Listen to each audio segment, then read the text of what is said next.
सदा अपनी रचना को रस में बना कर हरि हर हरि हर हरि हर जपा कर हरि हर हरि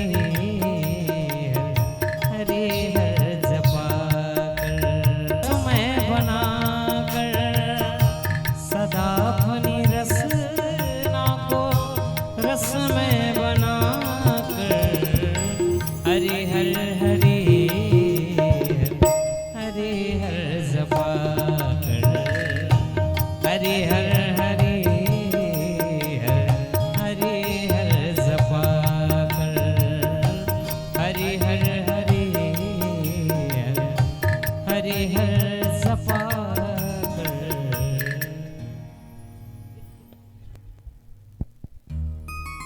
राम राम ओम मंगलम भगवान विष्णु मंगलम गरुड़ध्वज मंगलम पुंडरीकाक्ष मंगलाय तनो हरिः अध शरीरो परिजलं प्रक्षेप ओम मा पुनन्तो मां देवजनः पुनन्तो मनसा धियः पुनन्तो विश्वाम्भूतानिजातवेदाः पुनीह माम् अध त्र्यक्षम्यहस्तौ प्रक्षाल्य ओम केशवाय नमः केशवः पुनातो ओम माधवाय नमः माधवः पुनातो ओम नारायणाय नमः नारायणः पुनातो हस्तौ प्रक्षाल्य श्रीकेशाय नमो नमः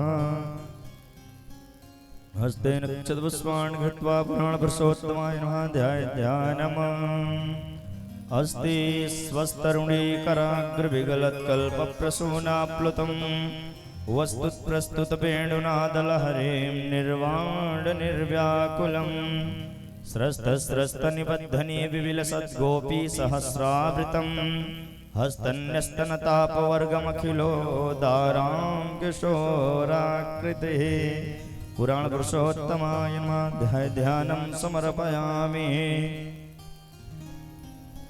ओम पाद्योः पाद्यं हस्तुर्घं मुखे आत्मनीयं सर्वाङ्गस्नानीयं जलं समर्पयामि पुराणपुरुषोत्तमाय नमः सर्वोपचारार्थे गन्धाक्षतपुष्पाणि समर्पयामि पुराणपुरुषोत्तमाय नमः पश्चाद्धूपम्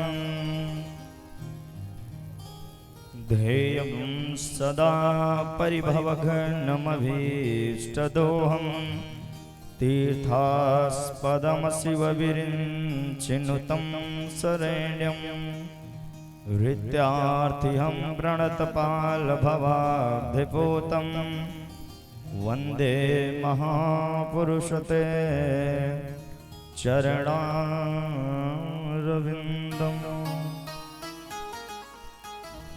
ओम ब्रह्मणोऽस्य मुखमासीत् बाहुराजन्यः कृतः ऊरो तदशयद्वैश्यः पद्भ्याङ्गो शूद्र अजायत। ओम चन्द्रमा मनसो जातचक्षुः सूर्यो अजायत। श्रोतात्वायुश्च प्राणश्च मुखादग्निरजायत।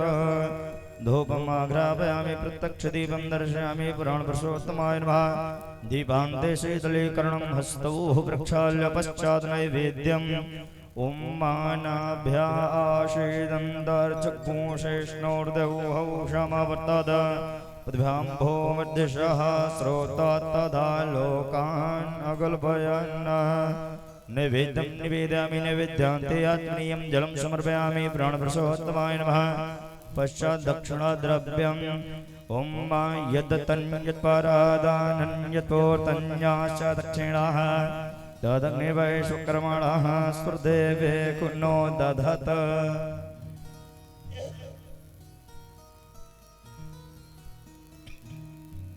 दक्षिणद्रव्यं समर्पयामि पुराणपुरुषोत्तमाय नमः प्रार्थनां प्रार्थयेत्।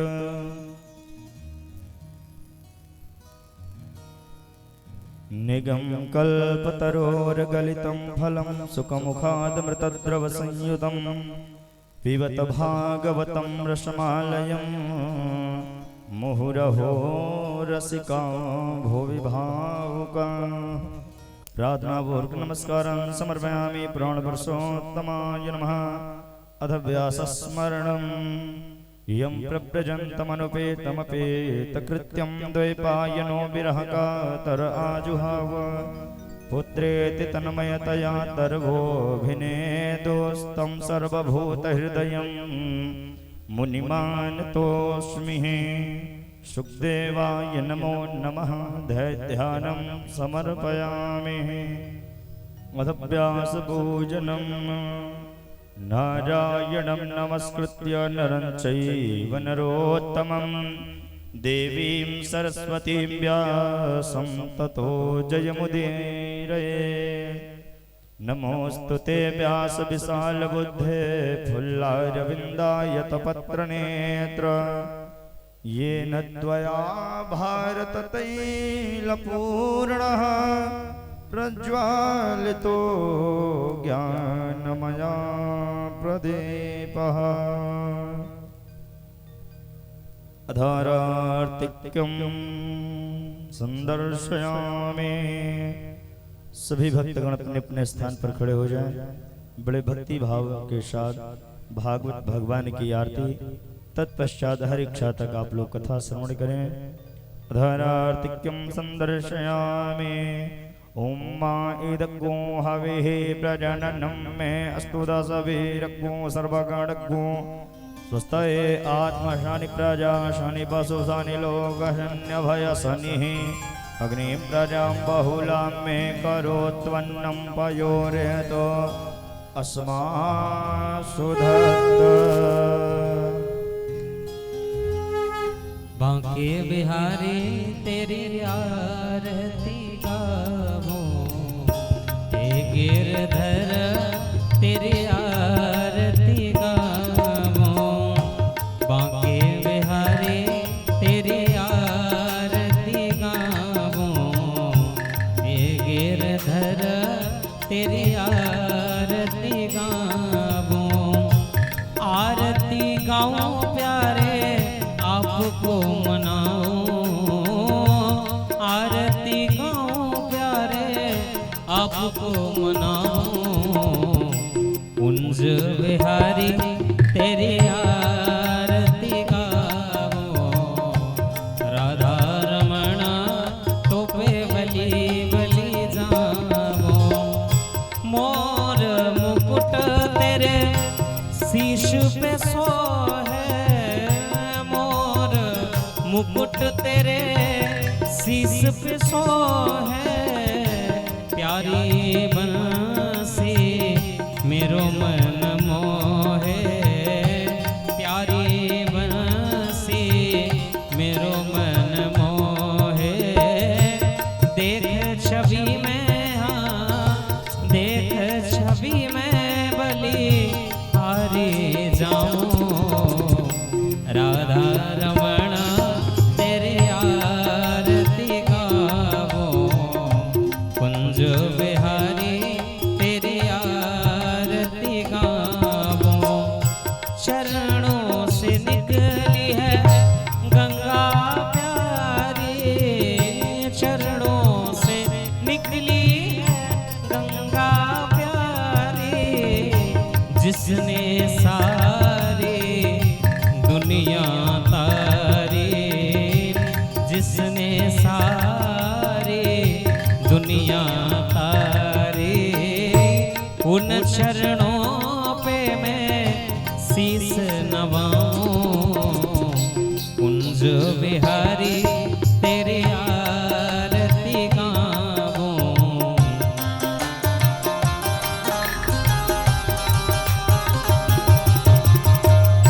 व्यास दास के नाथ आप हो, सुख दुख जीवन प्यारे साथ आप हो। सुख दुख जीवन साथ आप हो। श्री चरणों पे मैं प्रभु चरणों पे मैं बलि बलि जाऊं, कुंज बिहारी तेरी आरती गाऊं, हे गिरधर तेरी आरती गाऊं, संग सोहे वृष भानु दुलारी, ललिता विशाखा सखियां प्यारी, ललिता विशाखा सखियां प्यारी, वास सदा वृंदावन पाऊं, रमण बिहारी तेरी आरती गाऊं, कुंज बिहारी तेरी आरती गाऊं, श्री हरिदास के प्यारे तुम हो, मेरे मोहन जीवन धन हो, मेरे मोहन जीवन धन हो, प्यारी छवि में तेरी, मोहनी छवि में तेरी, मन में बसाऊं, रमण बिहारी तेरी आरती गाऊं, कुंज बिहारी तेरी आरती गाऊं, कर्पूर गौरम करुणावतारम संसार सारम भुजगेन्द्रहारम सदा वसंतम हृदयारविंदे भवम भवानी सहितं नमामि, त्वमेव माता च पिता त्वमेव, त्वमेव बन्धु च सखा त्वमेव, त्वमेव विद्या द्रविणं त्वमेव, त्वमेव सर्वं मम देव देव, त्वमेव सर्वं मम देव देव, त्वमेव सर्वं मम देव देव। अधारार्तिक्यं समर्पयामि पुराणपुरुषोत्तमाय नमः। जलेन शीतलीकरणम् अधारार्तिक्यग्रहणं हस्तेन पुष्पैर्देवाधिवन्दनं मन्त्रपुष्पाञ्जलिः। ॐ मा यज्ञेन यज्ञमयजन्ता देवास्तानि धर्माणि प्रथमान्यासन्न, देहनाकं महिमानः सचन्द्र यत्र पूर्वे शाध्याः सन्ति देवाः, नाना सुगन्धपुष्पाणि यथा कालोद्भवानि च, पुष्पाञ्जलिर्मया दत्त ग्रहण परमेश्वर। मन्त्रपुष्पाञ्जलिः समर्पयामि पुराणपुरुषोत्तमाय नमः। बोले श्रीमद्भागवत महापुराण के, बोले वृंदावन बिहारी लाल के, बोले सांवरिया सरकार के, बोले बाके बिहारी लाल के, बोले काशी विश्वनाथ भगवान के, बोले स्वामी परमहंस महाराज के, बोले धर्म सम्राट स्वामी कृपात्री जी महाराज के, बोले व्यास जी महाराज के, बोले सुखदेव जी महाराज के। जय जय श्री राधे, जय जय श्री सीताराम। सभी भक्तगण एकाग्रचित होकर के अपने अपने स्थान पर बैठ जाएं। श्री धाम अयोध्या से पधारे हुए परम पूज्य गुरुदेव रामानुजाचार्य श्री शुभम तिवारी जी महाराज के मुखारविंद से अमृतमय कथा का रस स्वादन कर अपने जीवन को कृतार्थ बनावे। जय श्री सीताराम।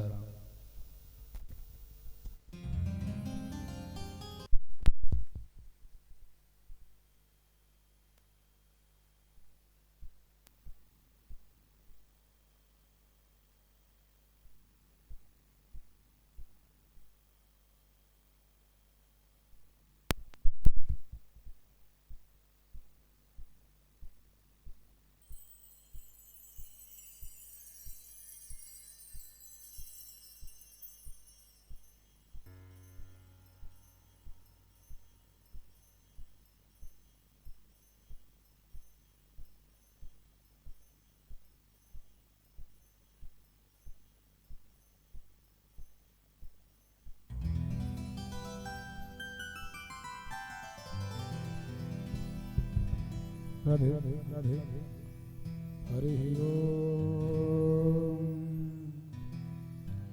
गजाननं भूतगणाधिसेवितं कपित्थजम्बो फलचारुभक्षणम् उमासुतं शोकविनाशकारकम् नमामि विघ्नेश्वर पादपङ्कजम्। वंशी विभूषितकरान् नवनीरदाभा पीताम्बरतरुणबिम्बफलाधरोष्ठा पूर्णेन्दुसुन्दरमुखा दरविन्दनेत्रा कृष्णात् परं किमपि तत्त्वमहं न जाने। गुरुर्ब्रह्मा गुरुर्विष्णु गुरुर्देवो महेश्वरा गुरुर्साक्षात् परब्रह्म तस्मै श्री गुरवे नमः। राधा मेरी स्वामिनी मैं राधे को दास जन्म जन्म मोहे दीजियो श्री वृंदावन को वास। लोकाभिरामं रणरंगधीरं राजीवनेत्रं रघुवंशनाथं लोकाभिरामं रणरंगधीरं राजीवनेत्रं रघुवंशनाथं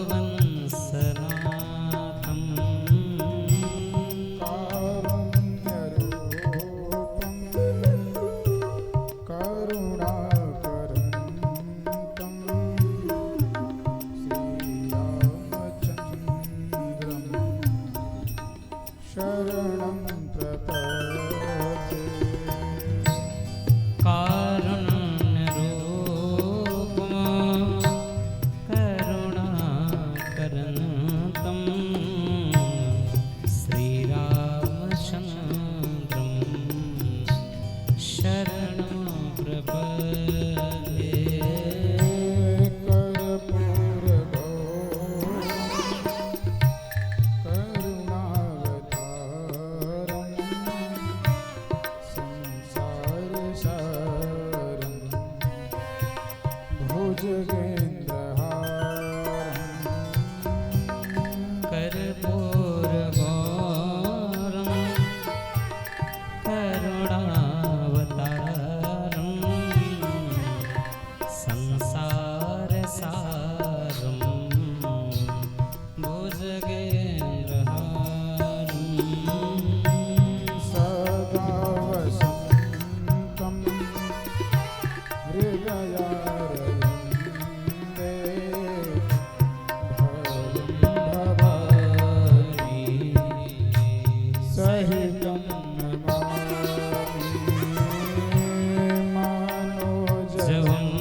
सीताराम राम राम सीताराम राम राम सीताराम राम राम सीताराम राम राम सीताराम राम राम।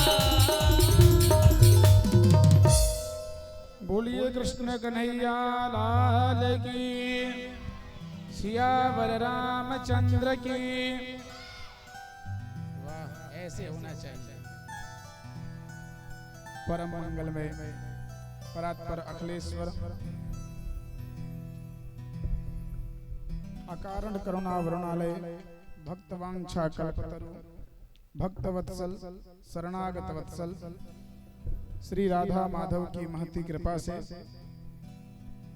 आज हम सभी इस षष्ठम दिवस की कथा में कथा श्रवण करने के लिए उपस्थित हैं।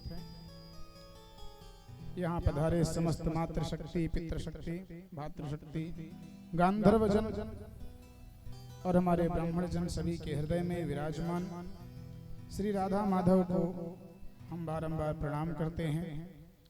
YouTube के माध्यम से देख रहे सभी भक्तों को यहीं से जय श्री राधे, जय श्री सीताराम। बोलिए भागवत भगवान की, भक्तवत्सल भगवान की। कल कहाँ पहुंचे बताइए? हाँ देखिए, जो अच्छे से सुन रहा है वो बता दे रहा है, जो सो रहा था वो नहीं बता पा रहा है। बोलिए राधे राधे। कल जब गोवर्धन पूजा हो गई, गोवर्धन पूजा के बाद सभी अपने घर आए, भगवान का प्रसाद खाया। एक दो दिन बाद पता चला इंद्र को कि इस बार गोवर्धन पूजा नहीं हुई, अर्थात इंद्र की पूजा इस बार नहीं हुई। इंद्र को पता चला, इंद्र ने सामर्थक मेघों को आदेश किया कि जाओ ब्रिज जाओ और ब्रिज जाकर के इतनी वर्षा करना कि इन लोगों को पता चल जाए कि इंद्र की पूजा ना करने का परिणाम क्या है। श्री सुखदेव जी कहते हैं, परीक्षित, इंद्र ने जैसे ही मेघों को आशीर्वाद दिया, आदेश दिया, सारे मेघ ब्रिज के ऊपर आए और मूसलाधार वर्षा करना प्रारंभ कर दिया। जितने गोप ग्वाल थे सभी नंद भवन पहुंचे और नंद भवन जाकर के भगवान कृष्ण से कहते हैं, अरे कृष्ण, तेरे कहने से हम सभी ने इंद्र की पूजा छोड़ करके इस गोवर्धन की पूजा की। अब ये बता, इस इंद्र के प्रकोप से हमें कौन बचाएगा? भगवान ने कहा कि जिसकी पूजा किए हो उसी की शरण में चलो, वही हम सबका कल्याण करेगा। आज सारे गोप ग्वाल भगवान कृष्ण के साथ गोवर्धन की तलहटी में आए। सभी ने कहा, कृष्ण अब बता क्या करना है? भगवान ने कहा, देखो, मेरे भगवान ने मेरे कान में आके कह दिया है कि यही 7 कोस के गिरिराज जी को अपने हाथ में उठा लो और सबकी रक्षा करो। भगवान श्री कृष्ण ने 7 दिन 7 रात पर्यंत अपने बाएं हाथ की कनिष्ठिका अंगुली के नाखून के अग्रभाग पर भगवान ने 7 दिन 7 रात्रि गोवर्धन जी को उठा करके रखा। और भगवान का एक नाम और पड़ गया, क्या? बोलिए गिरिराज धरण भगवान की। भगवान का एक नाम गिरधारी भी पड़ गया। गर्गाचार्य जी ने कहा था ना कि बहुनी संति नामानी, आपके बच्चे का बहुत सारा नाम होगा। अब भगवान का धीरे धीरे नामकरण हो रहा है अलग अलग। मेघों ने वर्षा की, 7 रात 7 दिन पर्यंत वर्षा हुई, लेकिन ब्रिज में कुछ भी इधर उधर नहीं हुआ। सामर्थक मेघों ने इंद्र के पास गए और इंद्र से कहा, प्रभु आपने जैसा कहा हमने वर्षा कर दी, हमारे पास सारा जल खत्म हो गया। इंद्र ने कहा और वर्षा करो, लेकिन सामर्थक मेघों ने कहा कि हमारे पास अब जल नहीं है। इंद्र समझ गया ये कोई छोटा मोटा बच्चा नहीं है, ये स्वयं ही परमात्मा है। आज इंद्र जो है कामधेनु गाय को लेकर भगवान के पास आता है। परीक्षित जी पूछते हैं कि प्रभु गुरुदेव, इंद्र कामधेनु गाय को क्यों लेकर आया? तब श्री सुखदेव जी ने कहा कि भगवान को तो सबसे प्रिय गाय ही तो है। इंद्र लाया, सामने भगवान के कामधेनु गाय प्रस्तुत कर दी और भगवान का अभिषेक किया। भगवान से कहा प्रभु मैं आपको समझ गया, मुझसे गलती हो गई, प्रभु आप क्षमा कर दीजिए। भगवान ने कहा ठीक है कोई बात नहीं, जाओ आशीर्वाद देते हैं। आज इंद्र भगवान को प्रणाम करके वहां से अपने लोक को चला गया। आज जो है सारे गोप ग्वाल कहते हैं अरे कन्हैया 7 दिन 7 रात्रि बीत गई, हम लोगों ने तो तनिक आराम भी कर लिया, अपनी लाठी डंडा हाथ लगा के खड़े थे, लेकिन तू 7 दिन 7 रात्रि से एक ही जैसा है, तू आराम नहीं करेगा क्या? भगवान ने कहा देखो भैया, अगर तुम लोग गिरिराज जी को संभाल सको तो हम आराम कर ले। सभी गोप ग्वालों ने कहा अरे क्या तेरे अकेले से उठाने से उठे गिरिराज जी? हम लोगों ने लाठी लगाए हैं, डंडे लगाए हैं, हाथ लगाए हैं, और तू बाएं हाथ की अनामिका अंगुली से, कनिष्ठिका अंगुली से गिरिराज जी को उठा करके बड़ा बलशाली समझ रहा है क्या? भगवान ने कहा ठीक है। और जैसे ही भगवान ने थोड़ा सा अपना हाथ नीचे किया, सभी के लाठी डंडे टूटने लगे। सभी ने कहा अरे कन्हैया तनिक हाथ लगाओ। भगवान ने तत्काल हाथ लगाया। हाथ लगाने के बाद सारे जितने भी गोप ग्वाल थे हाथ जोड़ करके खड़े हो गए।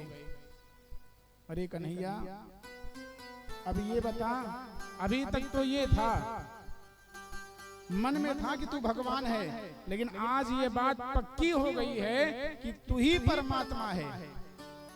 भगवान ने कहा क्यों मित्र ऐसे क्यों करते हो? ये बताओ मेरे अंदर परमात्मा कैसे दिखे? सभी ने हाथ जोड़ के कहा भैया तेरी एक अंगुली से पूरा पर्वत उठा है, हम सभी लाठी डंडे लगा के खड़े हैं, उसका कोई महत्व नहीं है। भगवान ने कहा तुम लोग पागल हो गए हो, तुम लोगों को समझ नहीं है। कछु माखन को बल बढ़्यो, कछ गोपन करी सहाय, श्री राधा जू की कृपा से मैंने गिरवर लीनो धाय, गिरवर लीनो धाय। अरे भैया जो तुम लोग माखन मिश्री खिला रहे हो उसके बल से और भगवती राधा रानी की कृपा से, और तुम लोगों ने थोड़ा थोड़ा सहायता की, उसके बल से मैंने गिरिराज जी को उठा लिया है। भगवान अपनी माया का पुनः पर्दा कर रहे हैं कि कहीं इनको ये ना लग जाए मैं परमात्मा हूँ। अगर परमात्मा समझ में आ जाऊंगा तो फिर ये गोप ग्वाल हमको पूजने लग जाएंगे। भगवान अपनी माया का पर्दा करते थे। आज गिरिराज जी को अपने स्थान पर रखा, पूरा ब्रज जलमग्न है। सभी ने कहा अरे कन्हैया ये जल कहाँ जाएगा? तब भगवान कृष्ण ने कहा चिंता मत करो, अभी ऋषि को बुलाऊंगा, वो सारे जल को पी जाएंगे। भगवान ने तत्काल अगस्त ऋषि का आवाहन किया और कहा प्रभु इस सारे जल को आप पी जाइए। परीक्षित जी कहते हैं श्री सुखदेव जी गुरुदेव ये अगस्त मुनि कौन है और वो जल पीने क्यों आए हैं? तब श्री सुखदेव जी महाराज कहते परीक्षित रामावतार में एक दिन की बात है, मैया सीता भोजन बना रही थी, उनके मन में हुआ ब्राह्मण भोजन कराने का। जाके अपने पतिदेव श्री रामचंद्र जी से कहते हैं प्रभु मैं ये चाहती हूँ कि कोई ब्राह्मण भोजन करने आए।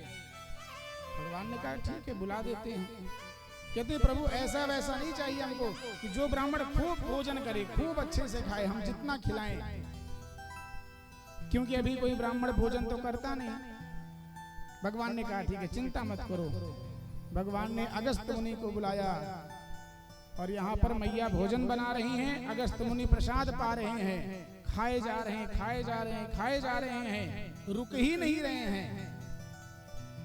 मैया सीता कहती हैं, प्रभु इतना भी खाने वाले को नहीं बुलाया था जितना आप बुला दिए।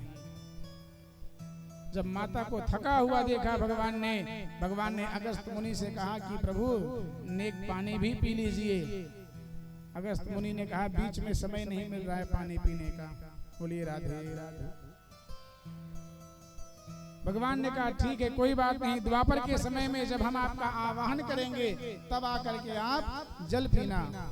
आज वही अगस्त मुनि आकर के 3 अंजुली पानी में पूरे ब्रज के सारे जल को सोख जाते हैं। कथा का क्रम आगे बढ़ा। एक दिन की बात है, श्री सुखदेव जी महाराज से परीक्षित जी पूछते हैं, गुरुदेव ये गिरिराज जी कौन हैं? इनका इतना महत्व क्यों है? इनकी परिक्रमा क्यों की जाती है? प्रभु आप बताइए।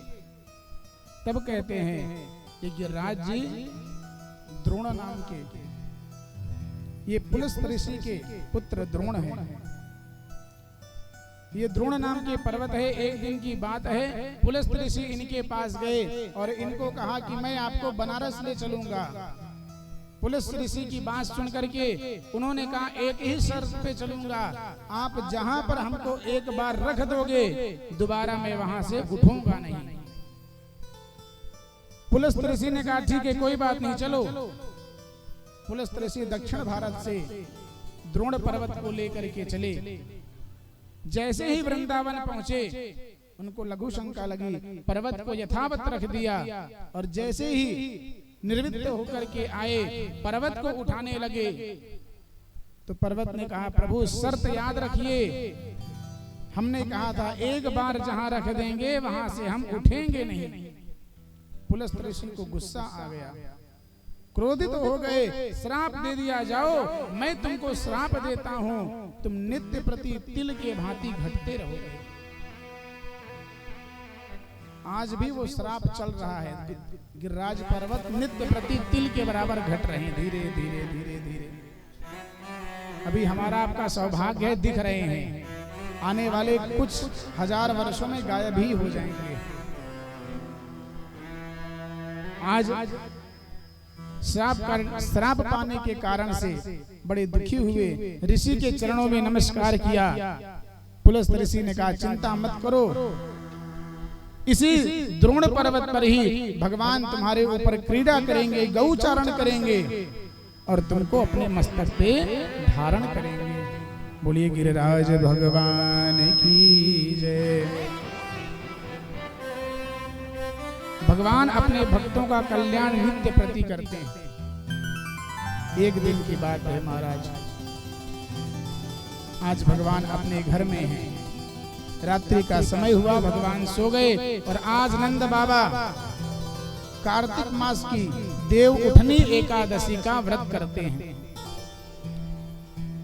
प्रातः काल होते ही स्नान करने गए, लेकिन वो मध्य रात्रि में ही स्नान करने चले गए। एकादश्याम निराहारः समभ्यर्च जनार्दनम् स्नातुं नन्दस्तु कालिन्द्यः द्वादश्याम जलमाविशत। आज जैसे ही नंद बाबा जल में कालिंदी में यमुना जी में स्नान करने गए, रात्रि के समय जितने नदी हैं, गंगा हैं, आराम करती हैं। वरुण के दूत ने देखा, तत्काल बाबा को पकड़ के वरुण के लोक में ले जा करके बैठा दिया। अब नंद बाबा को समझ पाते, वरुण के लोक में बैठा दिया गया। प्रातः काल हुई, यशोदा मैया ढूंढ रही है नंद बाबा कहाँ गए, नंद बाबा कहाँ गए। तभी हमारे कन्हैया की नींद खुली। मैया से कहा मैया चिंता मत करो, बाबा को ढूंढ के लाते हैं। आज भगवान यमुना जी में छलांग लगाते हैं, कूदते हैं। जैसे ही वरुण लोग पहुंचते हैं, महाराज वरुण अपने सिंहासन से उठ करके प्रणाम करते हैं। भगवान को स्नान कराते हैं, पाद्य अर्घ आचमनी नैवेद्य भोग अर्पित करते हैं। तब पूछते हैं प्रभु इस दास के घर में कैसे आना हुआ? और नंद बाबा सब देख रहे हैं। भगवान कहते हैं मेरी पूजा कर रहे हो और हमारे पिताजी को बंदी बना कर रखे हो, शर्म नहीं आती? वरुण ने कहा प्रभु आपके पिता? भगवान ने कहा और क्या, अभी हम कृष्णावतार में हैं। वरुण जी समझ के प्रभु आपकी लीला आप ही जानिए, हमसे गलती हो गई, अभी आपके पिताजी को छोड़ते हैं। भगवान अपने पिताजी को लेकर के ऊपर आए। नंद बाबा हाथ जोड़ के कहने लगे अरे कन्हैया, वरुण से तेरी कैसी पहचान है? भगवान ने कहा बाबा जी हम यहीं खेलते कूदते हैं, गैया चराते हैं, ये भी मिल जाते हैं, ऐसे पहचान बन गई। नंद बाबा जब ऊपर आए अपने मित्रों को कहा अरे जानते हो जो जल का देवता है वरुण, उससे मेरे बेटे की बड़ी अच्छी पहचान है। आज सभी भगवान कृष्ण के पास आए, अरे ओ कन्हैया हमने सुना है तेरी वरुण से पहचान है, तो एक हमारा छोटा सा काम कर दे। भगवान ने कहा जरूर कहो क्या चाहिए। सभी गोप ग्वालों ने कहा अरे कन्हैया हमने सुना है भगवान का जो लोक है, ब्रह्मा का जो घर है बड़ा सुंदर है, बड़ा मनोहर है, एक बार हमको दिखा चल के। भगवान ने कहा ठीक है कोई बात नहीं।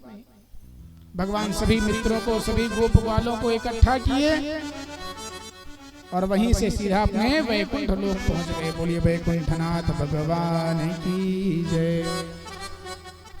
भगवान वैकुंठ लोक पहुंचे। अब भगवान वैकुंठ लोक पहुंचते गायब हो गए। अब भगवान के लोक में जितने लोग मिले सबके चार हाथ में शंख चक्र गदा पद्म धारण है, सभी पीतांबर रखे हैं, सब घूम रहे हैं। जितने गोप ग्वाल थे सब सोच में पड़ गए अरे हमारा कन्हैया कहाँ गया, हमारा कन्हैया कहाँ गया। एक दूसरे से पूछते हैं।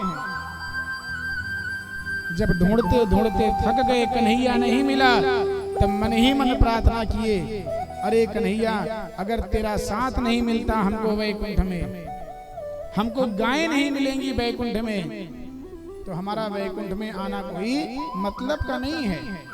भगवान ने तत्काल उन सबको नीचे उतारा। सभी ने हाथ जोड़ के कहा रे कन्हैया तू तो वहां जाके गायब ही हो गया था। भगवान ने सबको अपने वैकुंठ का दर्शन कराया।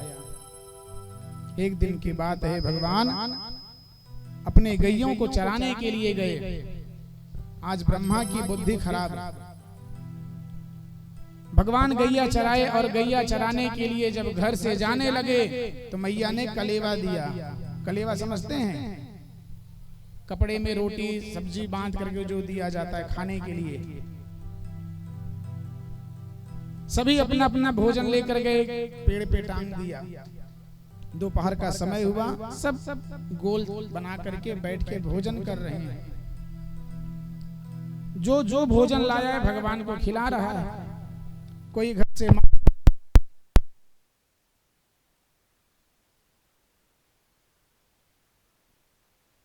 लाल की।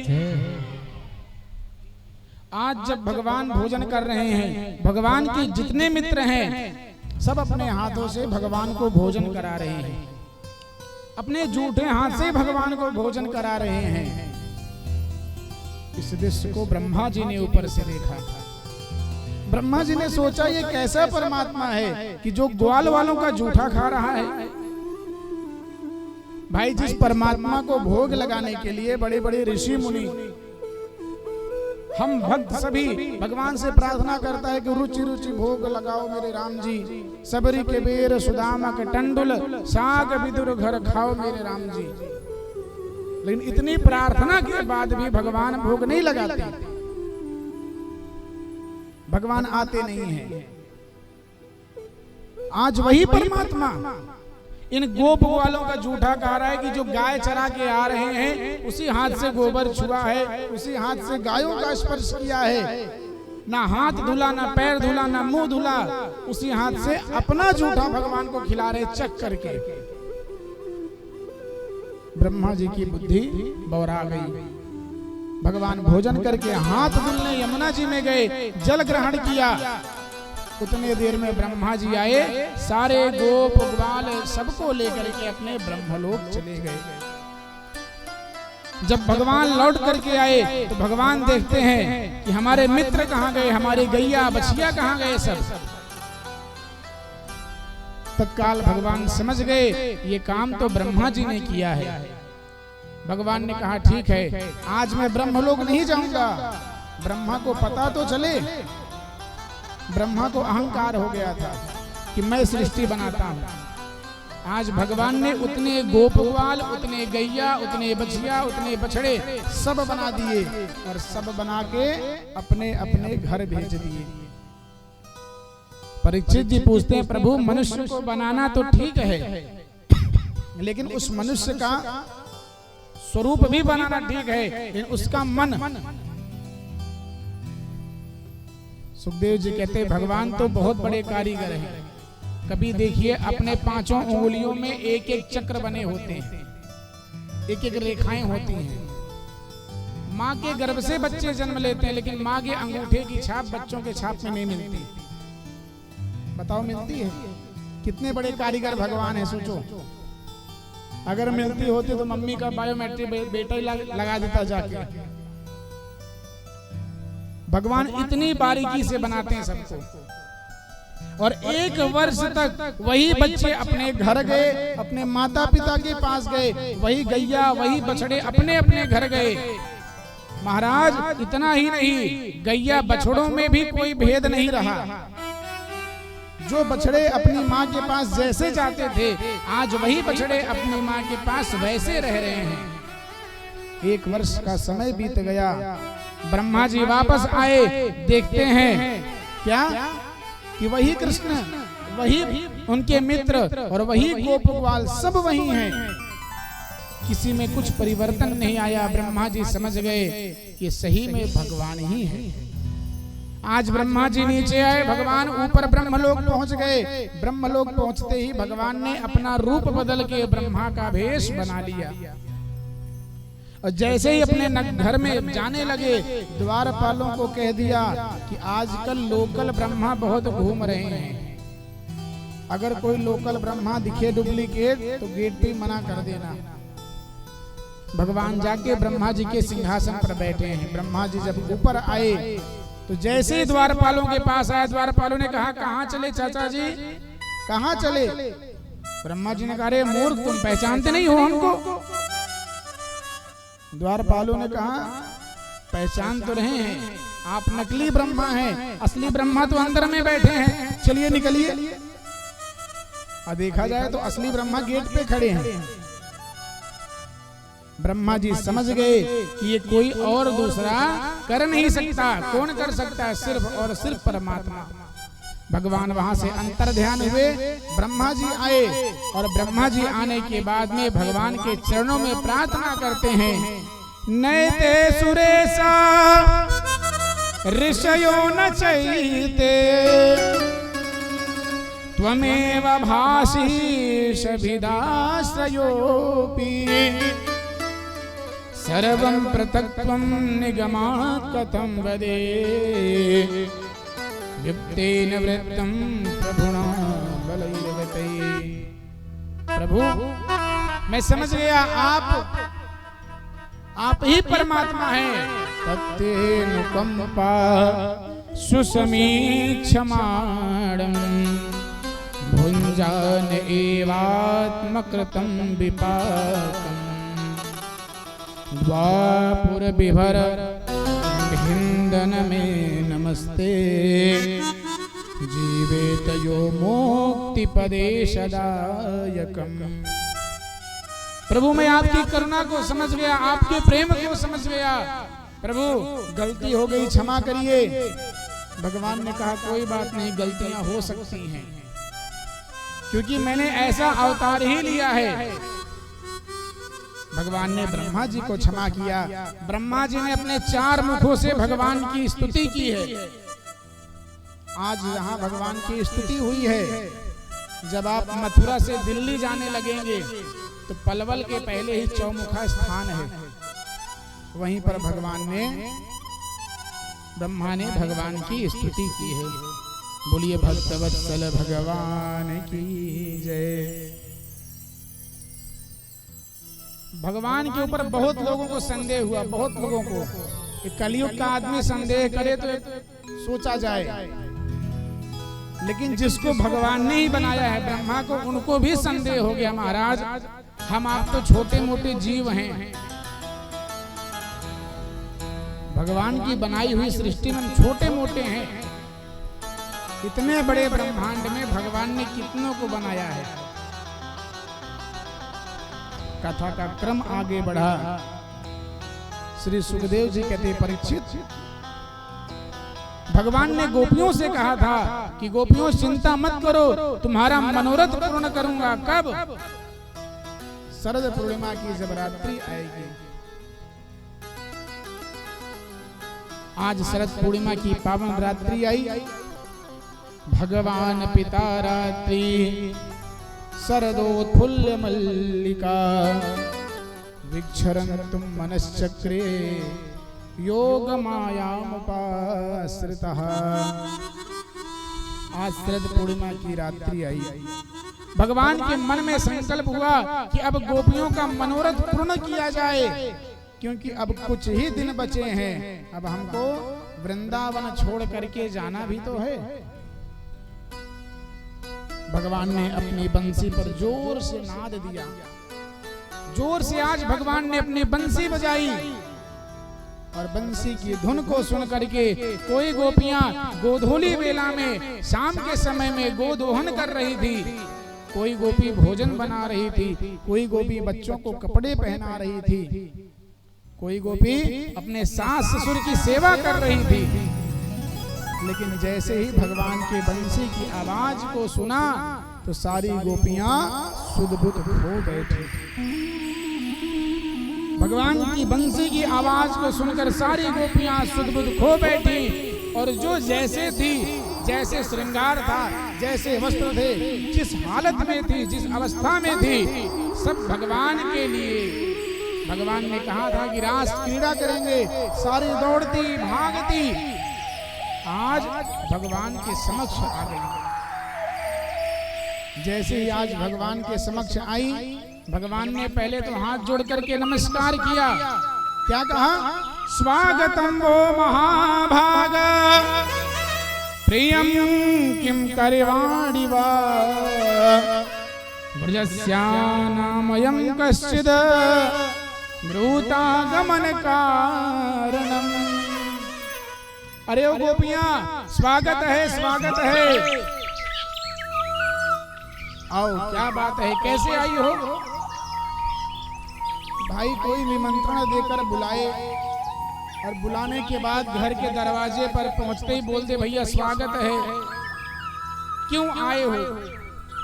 तो बताओ कितना जोर से गुस्सा लगेगी। भाई पहले तो बुला रहे हो, अब बुलाने के बाद कहते हो क्यों आए, क्या कारण है? इतनी एशाम घोर निशाम रात्रौ, इतनी घोर रात्रि है, तुम क्यों आई हो? गोपियां तो मानो क्रोध में लाल पीली हो गई एकदम। भगवान ने कहा देखो अभी भी समय है, अपने घर जाओ, अपने पति की बच्चे की सेवा करो, ऐसे रात्रि में घूमते नहीं हैं। गोपियां कहते हैं प्रभु पहले तो बुलाते हो और बुलाने के बाद कहते हो कि घर जाओ, और हम किसके लिए घर जाएं ये बताओ? भगवान ने कहा घर में तुम्हारे पति हैं, तुम्हारे बच्चे हैं, तुम्हारे माता हैं, तुम्हारे पिता हैं, तुम्हारे सास ससुर हैं, घर जाओ। गोपियां कहती हैं एक बात बताओ हमको, ये आज जो हमारे पति हैं, बच्चे हैं, माता हैं, पिता हैं, ये कब तक जीवित रहेंगे? और इनको बनाया किसने है? भगवान ने कहा मैंने ही बनाया है, इन सब की आयु निश्चित है। तो प्रभु ये बताइए हमको इनके पास रहना चाहिए कि जिस परमात्मा ने इनको बनाया है उसके पास जाना चाहिए? भगवान इन लोगों की बातों को सुनकर प्रसन्न होते हैं। उसके बाद भी भगवान कहते हैं, भगवान आज परीक्षा ले रहे हैं। ऐसे भगवान परीक्षा लेते ना भक्त की, कि भक्त कितना पक्का है। भगवान कहते हैं, दुश्शीलो दुर्भगो वृद्धो जड़ो रोगो गतो पिवा पतिर्वृंदातव्यो लोकेशु सुररापात की। अरे देवियों, अपना पति कैसा भी हो, अच्छा हो बुरा हो, लूला हो लंगड़ा हो बहरा हो गूंगा हो, देखने में अच्छा हो कि ना हो, लेकिन इस संसार में अपना पति ही परमेश्वर है। गोपियां कहती हैं, प्रभु हम मानते हैं पति परमेश्वर है, लेकिन उस पति के ऊपर भी तो पति परमेश्वर बैठा है। भगवान उनकी मनस्थिति को समझ जाते हैं। गोपियां भगवान कहते हैं, एक काम करो, तुम घर जाओ, मेरी कथा सुनो, मेरा भजन करो, मेरा नाम जप करो, इतना करो बस। गोपियां कहती, नहीं प्रभु, हम तो चाहते हैं कि आपके समकक्ष रहें, आपके पास रहें।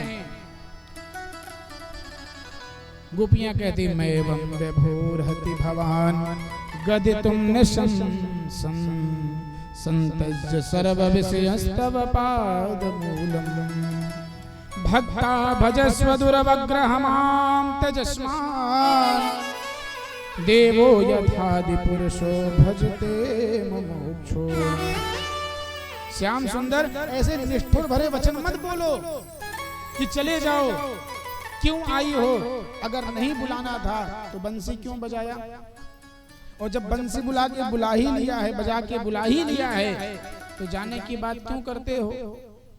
आपने ही तो कहा था ना, शरद पूर्णिमा की रात्रि होगी तो हम आपसे मिलेंगे, रास क्रीड़ा करेंगे, तो अभी जाने की बात क्यों करते हो? प्रभु, आपको छोड़ के अब एक कदम चलने की इच्छा नहीं है। पादौ चलम न चलतस्तव पादमूलाद् या महाकथं ब्रज मधो करवामि किं वा। अरे प्रभु, अब आपको छोड़ करके, अब आपको यहाँ छोड़ करके, और आप कह रहे हैं घर जाने को। पादम न चलस तव पादमूलम। प्रभु, अब एक कदम भी आपके बिना बढ़ाना इस जीवन के प्राण को त्यागने के बराबर है। कन्हैया, हम अब जाएंगे नहीं। उसी में एक गोपी अपने घर में फंसी रह गई। जैसे घर से निकलने लगी, पति ने दरवाजा बंद कर लिया। बोला, रे कहाँ जा रही हो? गोपी ने कहा, मैं तो भगवान परमात्मा के पास जा रही हूँ, आस रास है। पति ने कहा, कहीं नहीं जाना, घर में रहो। दरवाजा बंद कर दिया। परीक्षित जी, आज वही गोपी अपने शरीर को घर में छोड़ करके अपने प्राण रूपी आत्मा रूपी शरीर से भगवान के पास समुपस्थित हो जाती है। बोलिए भक्तवत्सल भगवान की। भगवान ने जब गोपियों की मनस्थिति को देख लिया, जब उनके मन को देख लिया, समझ गए गोपियां पक्की हैं, अब हमको छोड़ के कहीं नहीं जाएंगी। भाई, जब भगवान समझ जाते हैं हमारा भक्त पक्का है, तो भगवान भी उसके साथ ही साथ चलते हैं। जब तक नहीं समझते तब तक बस जैसे हो चलते रहो, खाते पीते मौज करते पड़े रहो। लेकिन जिस दिन समझ में आ गया कि नहीं, इस संसार के बाद भी एक कोई सुप्रीम पावर है जो चला रही इस पूरे ब्रह्मांड को, तो उस दिन समझ में आ जाएगा कि भगवान की कृपा क्या है। मैंने पूर्व में कहा था ना कि घर से निकल के घर वापस आना ही भगवान की बहुत बड़ी कृपा है।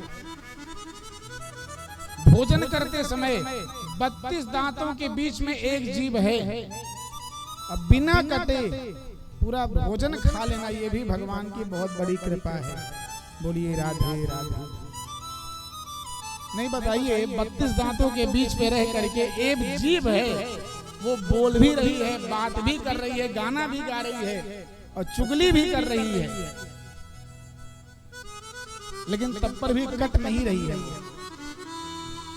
भगवान की कृपा नहीं तो क्या है महाराज। भगवान अब साक्षात प्रकट होकर थोड़ी ना कहेंगे कि तुम हमारे भक्त हो, तुम हमारे शिष्य हो।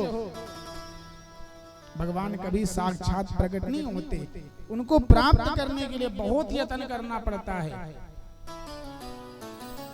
आज जब भगवान ने समझ लिया कि गोपियां एकदम पक्की हो गई हैं, अब इनका मन नहीं हिलेगा, अब ये रास करके ही अपने घर को जाएंगी, भगवान ने कहा ठीक है। आज रास प्रारंभ हुआ, सभी गोपियों के मन में अभिमान हो गया। क्या कि कन्हैया तो आज हमारे साथ रास क्रीड़ा करेंगे, नृत्य करेंगे। और जैसे ही अभिमान हुआ, भगवान ने तत्काल वहां से गोपियों को छोड़ के अंतर ध्यान हो गए। भगवान तो यही तो हैं, हमारे अभिमान को नहीं देख पाते। अभिमान अगर हमारे अंदर आ गया तो हमारा पतन सुनिश्चित है। रावण जैसे महाप्रतापी, महाज्ञानी, महाबलशाली का नहीं चल पाया तो हम आप तो कुछ नहीं है।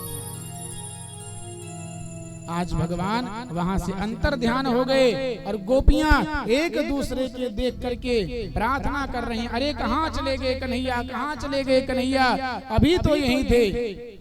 और एक दूसरे के साथ में मिलकर के कन्हैया को ढूंढ रही हैं, कहीं निधि वन में ढूंढ रही हैं, कहीं यमुना के पुलिन पर ढूंढ रही हैं और बड़े सुंदर गीतों का गान कर रही हैं। कन्हैया कन्हैया पुकारा करेंगे। आइए हम सभी भी अपने मन को उस रास में ले चलते हैं। लताओं में ब्रज की गुजारा करेंगे। कन्हैया कन्हैया पुकारा करेंगे, लताओं में ब्रज की गुजारा करेंगे। कन्हैया कन्हैया पुकारा करेंगे, लताओं में ब्रज की पुकारा करेंगे।